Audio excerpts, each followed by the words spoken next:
যদি লোকেরা তোমাকে পাথর ছুঁড়ে তবে সেই পাথরগুলোকে কাজে লাগিয়ে তুমি প্রাসাদ তৈরি করো। আসসালামু আলাইকুম, আপনারা কাছে দূরে যে যেখানে আছেন সবাই কেমন আছেন?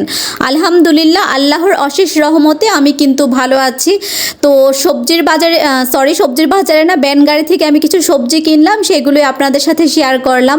আর এখানে আমি লাল শাক ভাজি করব। লাল শাক ভাজি করার জন্য কিন্তু আমি লাল শাকটাকে প্রথমে ভালো করে একদম বেছে টেছে নিয়েছি, তারপর এটার গোড়াগুলো ফেলে দিয়েছি। লাল শাকে কিন্তু অনেক সময় অনেক ঘাস থাকে, তারপর পোকামাকড় থাকে, যে কারণে কিন্তু শাক সবজি আমাদের আসলে উচিত খুব সুন্দর করে একদম বেছে টেছে ধুয়ে টুয়ে তারপর রান্না করা। যদিও আমরা সবাই সেটা করে থাকি, কিন্তু আমি বিশেষ করে শাকটা খুব ভালো করে বেছে এনে কয়েকবার আমি বাছি, তারপর কিন্তু আমি রান্না করি।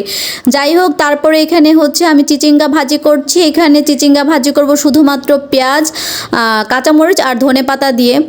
আসলে ডিম দিয়ে আগে আমি চিচিঙ্গা ভাজি করতাম, তখন বাচ্চারা সেটা খেত, কিন্তু ইদানিং কেন জানি না বাচ্চারা একদম খেতে চায় না, ডিমের স্মেলটা ওরা একদম নিতেই পারে না, যে কারণে কিন্তু আমি শুধুমাত্র পেঁয়াজ আর হচ্ছে কাঁচামরিচ আর ধনেপাতা দিয়ে চিচিঙ্গাটা ভাজি করে নিচ্ছি। এভাবে ভাজি করার পর কিন্তু বাচ্চারা খেয়েছে আলহামদুলিল্লাহ। তারপর এখানে আমি বুটের ডাল ভিজিয়ে নিব পানিতে। আমি জানি না আপনারা কে কী নামে চিনেন এই ডালটাকে, আমরা কিন্তু বুটের ডালই বলি। আর এই ডালটা দিয়ে কিন্তু আমি হালুয়া বানিয়েছিলাম, মানে বুটের ডালের হালুয়া। তবে দুঃখের বিষয় হচ্ছে আমি বাচ্চাদের জন্য এত কষ্ট করে হালুয়াটা বানিয়েছিলাম যে ওরা খাবে, কিন্তু বাচ্চারা না একদম পছন্দ করেনি, খায়নি। কি এক ঝামেলা বলেন তো, এত শখ করে ওদের জন্য এটা ওটা বানাই প্রায়, কিন্তু ওরা খেতে চায় না।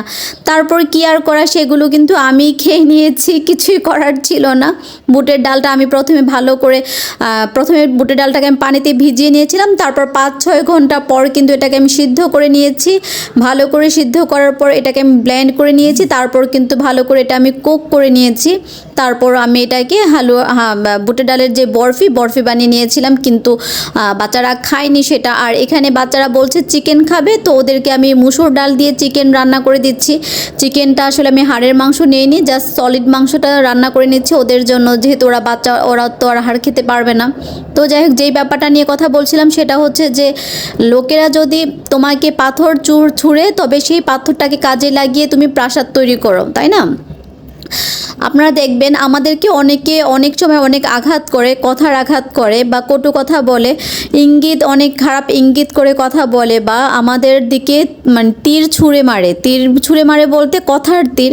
তো আসলে আমরা যদি তাদের এই কথার তীরে বা আমরা তাদের এই কটু কথাতে যদি ভেঙে পড়ি, আমরা তাদের এই কটু কথাতে যদি দুর্বল হয়ে পড়ি, তাহলে কিন্তু আমাদের লক্ষ্যে কিন্তু আমরা পৌঁছাতে পারবো না।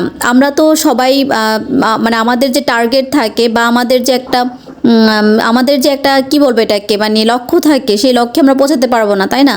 কারণ মানুষের কথা যদি আপনি কানে নেন, সেক্ষেত্রে কিন্তু আপনি জীবনেও আগাতে পারবেন না। মানুষ পেছনে আপনাকে কে কি বললো সেগুলো কখনো কানে নেওয়া উচিত না। আমাদের পেছনের মানুষের কথা যদি আমরা কানে নিই, তাহলে আমরা কখনোই সামনের দিকে এগিয়ে যেতে পারবো না। তাই আমাদের পেছনে কে কি বললো, কে কি করলো, সেগুলো আমাদের তাকানোর একদম সময় নেই, বা সেগুলোতে আমাদের একদমই সময় দেওয়া উচিত না, বা আমাদের কানে নেওয়া উচিত না। তাই আমাদের যদি কেউ আঘাত করে কথাও বলে, সেই আঘাতটা আমরা একদম আঘাত হিসেবে নিব না, সেটাকে আমরা নিব হাতিয়ার হিসেবে, সেটাকে আমরা নিব শক্তি হিসেবে, যে সে আমাকে কথাটা বললো, ঠিক আছে, আমিও তার এই কথাটাকে ধরে আমি যেন ভালো কিছু তাকে করে দেখাতে পারি, সেই টার্গেটটা রাখতে হবে, সেই জেদটা রাখতে হবে। যাই হোক, এখানে আমি কিন্তু ভালো করে বাচ্চাদের জন্য মাংসটা রান্না করে নিয়েছি। আলহামদুলিল্লাহ, রান্নাটা কিন্তু ভালো হয়েছিল এবং বাচ্চারাও পছন্দ করে খেয়েছে। তো আপনারা যারা আমার ভিডিও আজকে প্রথম দেখছেন, যদি আমার ভিডিওটা ভালো লেগে থাকে, প্লিজ চ্যানেলটা সাবস্ক্রাইব করে দিবেন এবং পাশে থাকবেন। আর পরবর্তী ভিডিও দেখার জন্য আমন্ত্রণ রইল। সবাই অনেক অনেক ভালো থাকবেন। আল্লাহ হাফেজ।